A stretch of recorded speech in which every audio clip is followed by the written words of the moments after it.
अब क्या करना चाहिए? आज रात को ही घड़ा बाहर निकला होगा, लेकिन मैं इसे अकेले कैसे करूं? जमीन के ऊपर खुदाई करना भी संभव नहीं है। अगर सबल के चोट से घड़ा नदी के अंदर समा गया तो फिर वो नदी में बह भी सकता है और साथ ही साथ डूब भी सकता है। नहीं नहीं नहीं, ऐसे ऐसे काम नहीं चलेगा। इसका मतलब घड़े तक पहुंचने के लिए सीढ़ी का इस्तेमाल करना होगा और फिर बड़ी सावधानी से मिट्टी खोदनी होगी मुझे। लेकिन इसके लिए कम से कम 2 आदमी चाहिए होंगे। एक आदमी सीढ़ी पकड़ने के लिए और घड़े को उतारते समय भी उसकी जरूरत होगी मुझे। हाँ, यही सही होगा। तो फिर मैं अमर को ही साथ ले चलता हूँ। अमर, आज तुम मेरे साथ रात को एक जगह चलोगे। और सुनो, ये बात अपनी माँ को बिल्कुल मत बताना, ठीक है? ठीक है पिताजी। जैसे ही रात हुई, कालीचरण अपने बेटे अमर को लेकर बाहर निकल गया। एक सीढ़ी, एक संबल और एक रस्सी का गुच्छा लेकर अपनी यात्रा शुरू की। लेकिन बीच में अमर की जिज्ञासा बढ़ गई। मुझे तो समझ में नहीं आ रहा है कि पिताजी क्या करना चाह रहे हैं। लगता है कि मछुआरों ने पानी में कहीं बांस के जाल में एक बड़ी मछली फंसा दी है और उसे चुराने के लिए पिताजी मुझे अपने साथ ले जा रहे हैं। लेकिन सीढ़ी का क्या करेंगे? इसके कुछ देर के बाद वो दोनों नदी के किनारे एक सिरास के पेड़ के नीचे आकर रुकते हैं।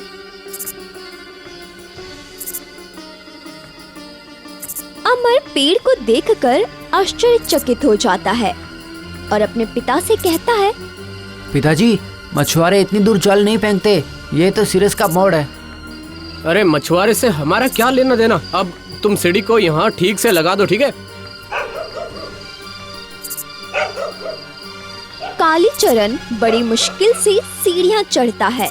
इधर अमर को बड़ा आश्चर्य होता है। वो देखता रहता है। आखिर क्यों चढ़ रहे हैं पिताजी? वहाँ क्या हो सकता है?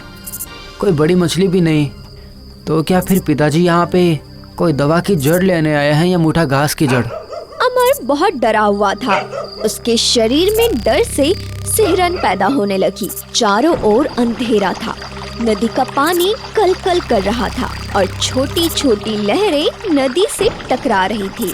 उसने कई लोगों से यहाँ भूत के आतंक के बारे में सुना था। उसके पिताजी ऊपर जाकर कुछ खोदने लगे और वो नीचे खड़ा अंधेरे से डर रहा था। सोच रहा था पिताजी क्या खोज रहे हैं। तभी उसने कहा, क्या ढूंढ रहे हैं पिताजी? ओह, तू चुप करना। तू सीढ़ी पर ध्यान दे। तू ये सब जानकर आखिर क्या करेगा? अमर चुप हो जाता है। पिताजी के डर से कुछ कह नहीं पाता। आखिरकार बड़ी मुश्किल से कालीचरण हाथ में एक काला घड़ा लेकर सीढ़ियों से नीचे उतरता है। इसमें क्या है पिताजी? अरे चुप कर ना, कितनी बकबक करता रहता है। तुझे इतना सब कुछ जानने की क्या जरूरत है? क्या तुम अकेले सीढ़ी और संबल ले जा सकते हो?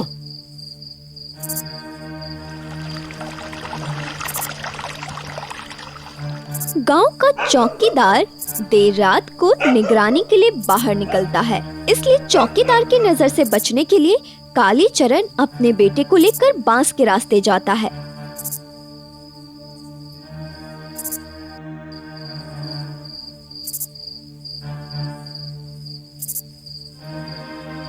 घर पहुंचते ही कालीचरण दरवाजा बंद कर लेता है और पत्नी से कहता है, अरे अमर की माँ, ओ अमर की माँ, जरा लाइट लेकर तो आना।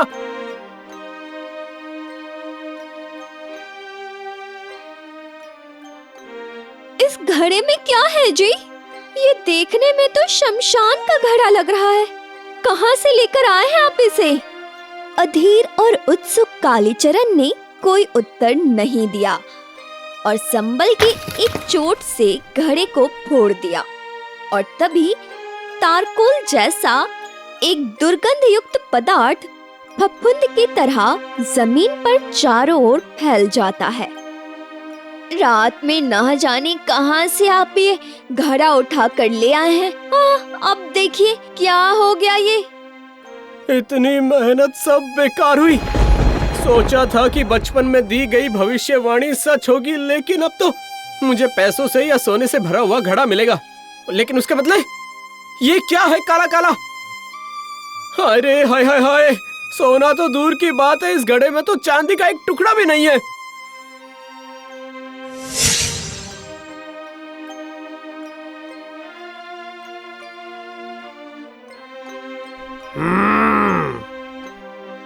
हालांकि शुरुआत में थोड़ा सा खराब है, लेकिन इसका भविष्य बहुत ही उज्जवल है। आप लोग देखना, मैं कह रहा हूँ ये लड़का एक दिन राजा बनेगा, राजा। लेकिन कालीचरण के जन्मदिन को कई साल बीत चुके हैं। राजा होना तो दूर की बात है, राजघराने का अच्छा संरक्षक होने का भी उसमें कोई लक्षण नहीं है। कालीचरण अपने मामा के घर रहकर पढ़ाई करता था। चौथी कक्षा में फेल होने के बाद वो पढ़ाई छोड़कर घर लौट आता है। अब वो 14-15 साल का है।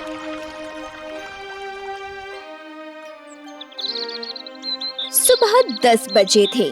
कालीचरण के पिता बरामदे में बैठे थे और कालीचरण घर के अंदर सो रहा था। तभी उसका बहनोई कुछ दिन के लिए घूमने आता है। आप सब कैसे हैं? अरे आओ आओ आओ, अंदर आओ, आओ आओ आओ। सब ठीक है तो? हाँ सब ठीक है, वो तो छुट्टी थी इसलिए मिलने आ गया। ठीक है ठीक है ठीक। अच्छा, तुम्हारी मम्मी को बोलो जरा पानी देने के लिए।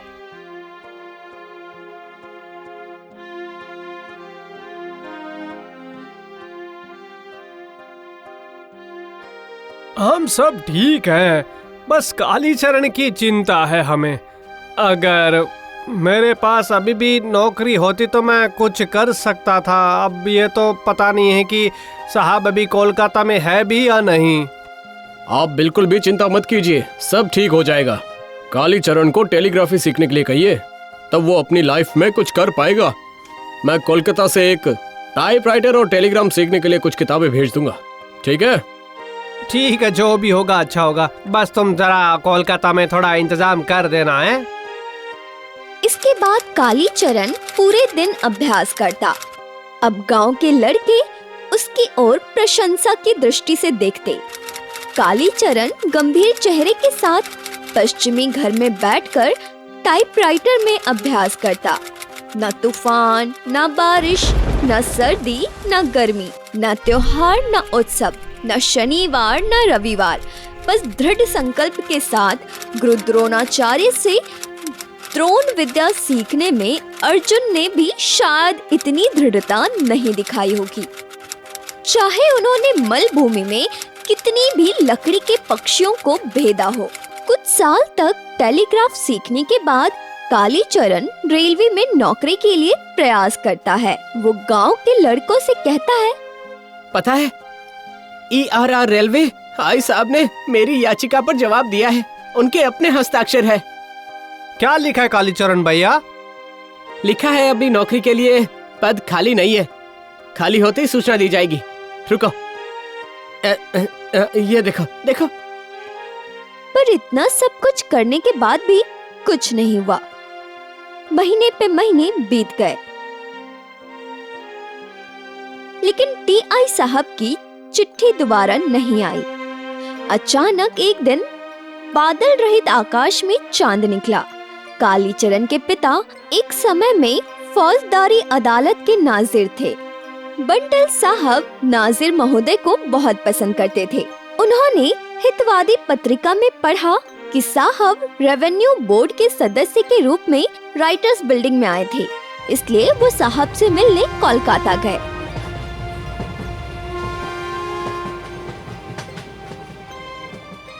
पुराने नाजिर को एक नजर में पहचानते हुए उन्होंने कहा, मैं तुम्हारी क्या मदद कर सकता हूँ नाजिर? साहब, मेरा इकलौता ही बेटा है, नाम है कालीचरण। अगर नौकरी का इंतजाम हो जाता तो ओह ओके, ये बात है। वाह, तुम्हारा बेटा कहाँ तक पढ़ा हुआ है पता? ज्यादा तो वो पढ़ नहीं पाया है, लेकिन वो टेलीग्राफी सीखा है। ठीक है, काम हो जाएगा। खोलना में सर्वे कैंप लगाया गया है, जमीन का सर्वे किया जाएगा, वहीं नौकरी पर लगा देता हूँ।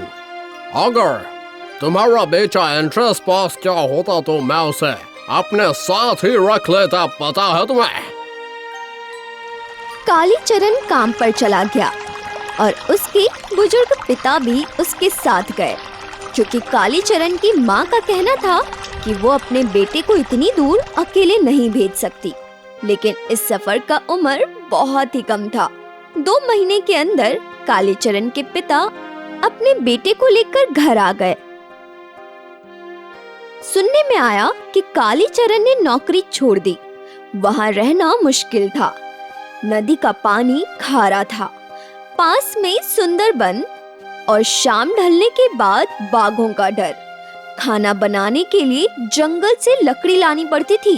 क्या वो छोटा सा लड़का वहां रह सकता था? धीरे धीरे समय बीतता गया और कालीचरण की उम्र भी बढ़ती गई। उसके पिता ने जीवित रहते ही उसकी शादी करा दी। कालीचरण को बाल बच्चे भी हो गए।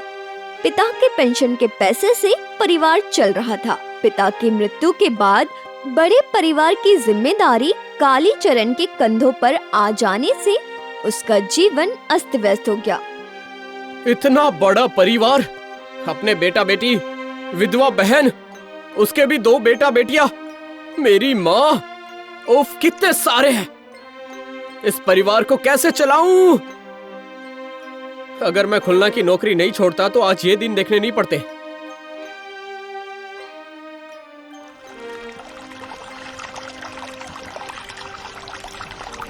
वो क्या है? वो जहाँ पर बैठा था वहाँ से नदी का किनारा बहुत ही ऊंचा था, लगभग 30-40 हाथ का। ऐसा लग रहा था मानो 1-2 दिन पहले ही किनारा टूटा हो। किनारा टूटने के कारण एक घड़े का आधा भाग दिखाई दे रहा था और बाकी का आधा भाग मिट्टी के अंदर था। घड़ा देखकर कालीचरण को बड़े बूढ़ों की बात याद आ गई जो उसने बचपन में सुनी थी। सब याद आ गया उसे। ये घड़ा जमीन से 4 या 5 हाथ नीचे दफन किया हुआ है। ये जरूर पैसों से भरा होगा, क्योंकि यहाँ बहुत समय पहले ग्वालों का एक बहुत ही समृद्ध गांव था। उस समय के लोग घड़े में पैसे भरकर जमीन में गाड़ देते थे।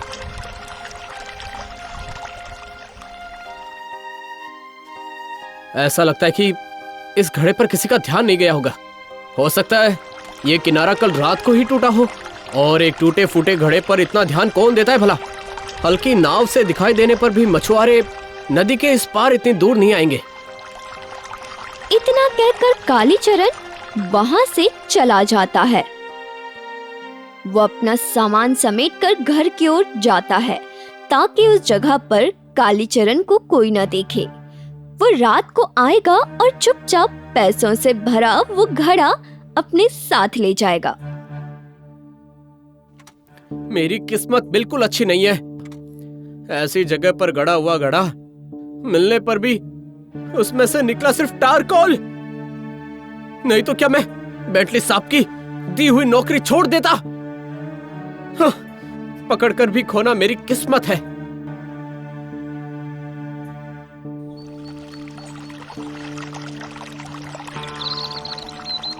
अगली सुबह ये तारकुल जैसी चीज लोगों को दिखाई गई, लेकिन कोई कुछ ना कह सका। अंत में वो एक आयुर्वेदिक विशेषज्ञ के पास जाता है। ये तो पुराना घी है, बहुत ही पुराना घी। कितना है? क्यों? एक ही है सिर्फ। इसकी कीमत बहुत है, बेचोगे? कोलकाता के बाजार में अगर बेचोगे तो बहुत रकम मिलेगी। चलिए, तब तो कल सुबह ही चलते हैं। ठीक है फिर। अगली सुबह कालीचरण उस बुजुर्ग के साथ कोलकाता जाता है।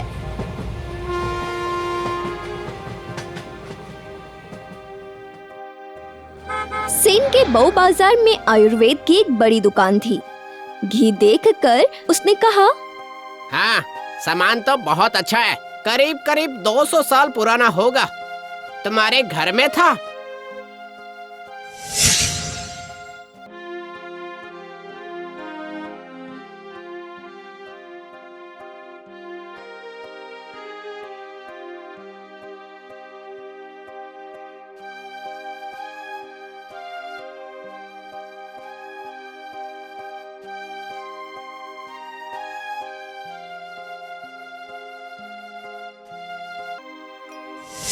आपने तो सब सुन लिया है, बहुत पुराना घी है।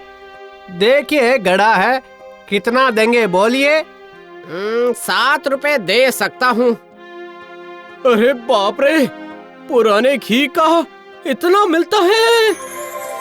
इतना कम में कैसे होगा? ठीक है, 10 रुपए दे सकता हूँ, इससे ज्यादा नहीं दूंगा। वहीं दूसरी ओर एक हिंदुस्तानी सज्जन बहुत देर से उनकी बातचीत सुन रहे थे।